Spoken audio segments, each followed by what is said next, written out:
This Let's Play follows two storylines, myself and my Minecraft world. Comments and topics we openly bring up and discussions of our next move in the game. It's a hardcore world, only one life. If I die in the game, the series will end, and I'll be truthful when that day comes. Personally, I think this idea is not seen often on YouTube, a Let's Play intertwined with a podcast, but I wanted to try this anyway as I thought a couple people would enjoy it. I won't be talking too much about what I'm doing on day one. It's a day that everyone's familiar with. The goal is simply to prepare with diamond armor and a mass of other material goods. I play rather safe starting out, so we have room to discuss other topics without so much focus on the objective of the Let's Play. Segues may be hard at first, so please bear with me. The topics we range from today I care about deeply, and I often think about them. I've been a YouTuber for a long time now, around 6 years, and I've gotten a lot of questions about that title in that time. The biggest recurring question I got was about starting themselves and the steps taken to do so.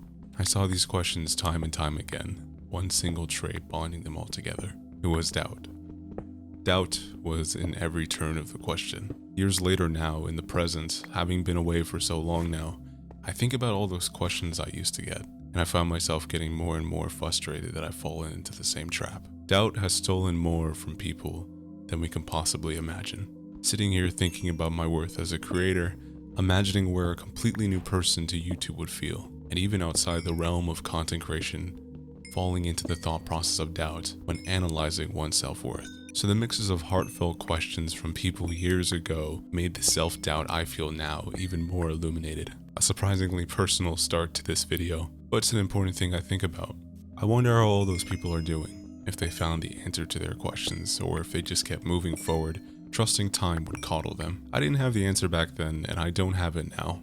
I recall saying things like persevere through the emotion. Don't stop and give your mind a chance to stop you. A headstrong approach into any dilemma they face. But with repetition, doubt always wins. With consistency, doubt seeps in and corrodes, at least in my own experience. So I don't have a quick response to remedy the feelings of doubt anymore. And here I am exercising the headstrong advice I gave so many times. This series took a long time to make possible, just mentally alone. Success or not, it's a step in the right direction. I've always considered that I'd be unstoppable if I fixed my feelings of doubt and my inconsistency. Perhaps not unstoppable, but a person I would love to meet.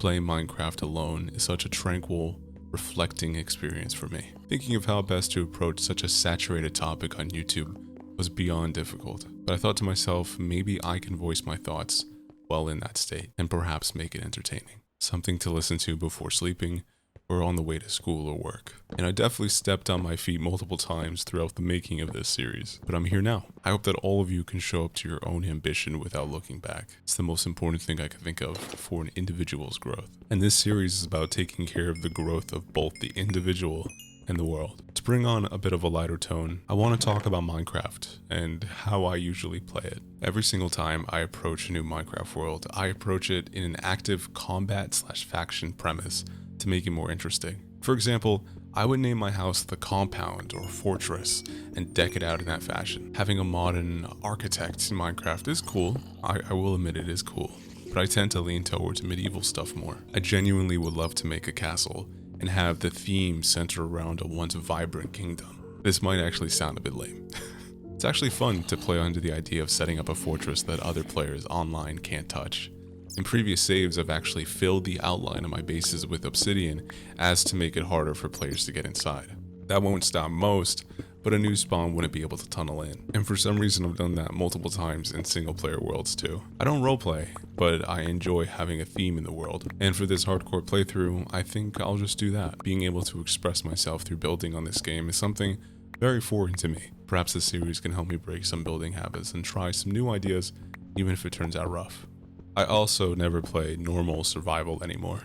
It's always hardcore. It feels cheap playing any other variation of survival now. Losing your items is a blow for sure, and I understand how some do not want to risk losing their save forever if they don't back up their worlds. But the finality of hardcore is comforting in a weird way. You're super focused, you don't take goals as lightly if unprepared, and I personally love the challenge. When playing on SMPs, it would be something if it's rigged like hardcore. If you die, you are permanently banned. Maybe even IP banned, so you can't just log onto an alt and jump back into the server. I think that would be really cool, but fun for only a small percentage of players. Imagine someone makes a spawn trap so new players die relatively quickly. or a player that logs an absurd amount of time on that server and ultimately dies from things out of his control, like a lag spike or the keyboard dying mid-game.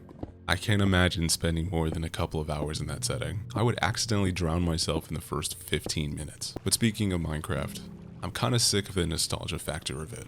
I understand that this series being called the Better Days playthrough makes you roll your eyes hearing that, but I started this several months ago and I'm only now making a second episode. It's even a soft reboot, as the last episode was a completely new world on version 1.8.9 and commentary that was strictly about what was going on screen.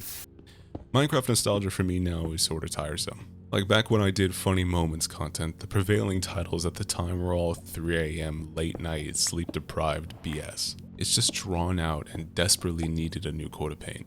So why am I playing Minecraft version 1.16.4 and doing an extremely unconventional let's play? I like the in-between, somewhere present day and yet familiar from days past. Not banking on the feeling of full-on nostalgia, but not ignoring it either.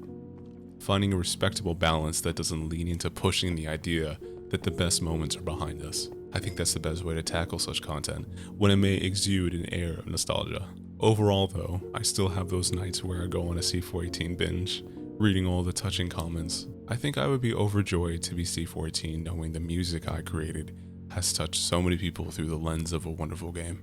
Even more so than another normal musician, as the music C418 made was for a game, and that music is now ingrained in that experience. Its enjoyment is now layered perhaps more deeply than other musical memories, or perhaps not. All I know is that C418 is a genius, and I'm eternally thankful for his mark on the world. I wonder how he wrestles with the fact that his legacy's highest point has reached its peak so early in his life. I'm not saying he's peaked in a negative sense, but it's almost impossible for any of his new work to outperform his Minecraft work. I think he would be happy that he had that much impact in his life. Most will never achieve what he did. Listening to the Minecraft soundtrack will always have a strong air of nostalgia for me, but I want to add on to the feelings and memories that the music evokes. I don't really know how to do that, honestly. Throwing new experiences into the music is a start, but it needs to have as much impact as a child enjoying their childhood, which is extremely difficult to replicate. We'll see though. Perhaps this series will enrich Minecraft and its nostalgia for me in a healthy, natural way. I want to start something here that will become a staple for the series. Each episode I will take a significant amount of time to depict and display my ideas for what I will create in that specific episode, and to answer a question from one of you from many, many years ago. We can start with a question now and go even further in detail for the next episode regarding what the day has for us. These questions I'm actually pulling from a Twitter Q&A that I never did. It's funny, I have the entire video made and recorded and I never posted it. I can't recall the reason, but it feels a shame that it never saw the light of day. And there's something oddly fitting about answering someone's question who's not here to watch anymore, a person who has moved on from my content, while I'm talking alone playing Minecraft. So here's the question for today. This one comes from somebody named Papa Joseph from 2020, in the wild chance that Mr. Joseph is still around. I hope the years have been kind to you. He asks, what is your favorite meal? My father is Colombian, and growing up we went to Spanish restaurants and had platters of beans, rice, avocado, arepa, chicharrón, and steak, with a sunny side up egg right on the side. Those platters were so good and had so much variety, not to mention enjoying them with my family as they were a special treat every now and then. On a day-to-day basis, however, I believe bagels are some of my most beloved food items. A warm bagel with cream cheese is a great idea at any time in my book. However, in the past year, I've sadly been unable to consume dairy products safely, so that kind of put a wrench in my favorite food combo. Still, an ideal breakfast for me usually has a bagel in it, and breakfast food is my favorite. So I'd have to say bagel. This isn't the first time I've talked about this actually, so I'm a bit disappointed I can't offer up a new answer this time. And I'm not disappointed that I love bagels, just that I haven't tried to find something better, or experiment with new foods in the past years. This question came from a Q&A I was supposed to post when I hit 100k, which feels like eons ago at this point. But nonetheless, thank you Mr. Joseph for the question. I really appreciate it.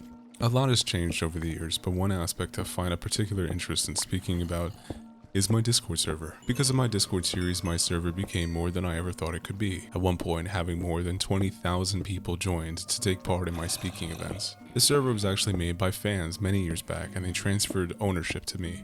And looking back at it now, I'm saddened that I couldn't find continuous love and care for the place. When it was still young, I recall being there a lot more. A close place with not many people, but we had movie nights and game nights and a relatively chill scene. I think throughout the whole time I had difficulties understanding how close I wanted to be with the people that were there with me. And as time passed and the server grew, the amount of people that I really enjoyed spending time with started to get smaller and smaller. I'm grateful for the audience I have and had, but I will not connect with everyone, nor do I want to.